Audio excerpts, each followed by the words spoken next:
দক্ষিণ কোরিয়ার একসময় তরুণদের স্থানীয় সঙ্গীত ধারা আজ বিশ্ব সংস্কৃতির অন্যতম শক্তিশালী ধারায় পরিণত হয়েছে। কে-পপ, বিটিএস, ব্ল্যাকপিঙ্ক এবং নতুন প্রজন্মের আইডলদের হাত ধরে এটি এখন বহু বিলিয়ন ডলারের বৈশ্বিক ইন্ডাস্ট্রি।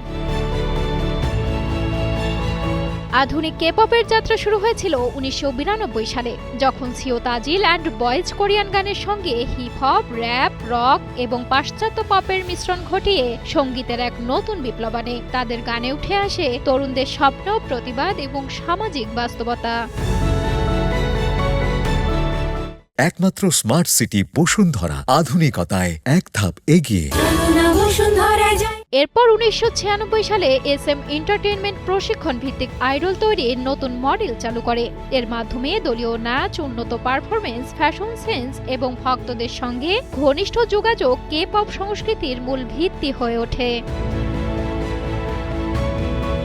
সময়ের সাথে সাথে এক্সো, টুইস, ব্ল্যাকপিঙ্ক এবং বিটিএস বিশ্বজুড়ে কে-পপকে নতুন উচ্চতায় নিয়ে যায়। কোচেলার মতো আন্তর্জাতিক মঞ্চ, বিলবোর্ড চার্টের শীর্ষস্থান এবং গ্র্যামি মনোনয়নের মতো অর্জন কে-পপকে বিশ্ব সংস্কৃতির কেন্দ্রবিন্দুতে স্থাপন করে।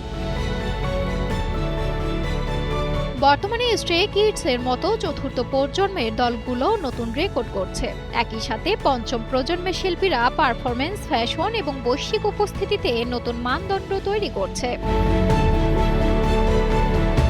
3 দশকের এই যাত্রায় একটি স্থানীয় সঙ্গীত ধারা আজ বৈশ্বিক সংস্কৃতির শক্তিশালী প্রতীকে পরিণত হয়েছে, আর কে-পপের এই বিশ্বজয় এখনও চলমান।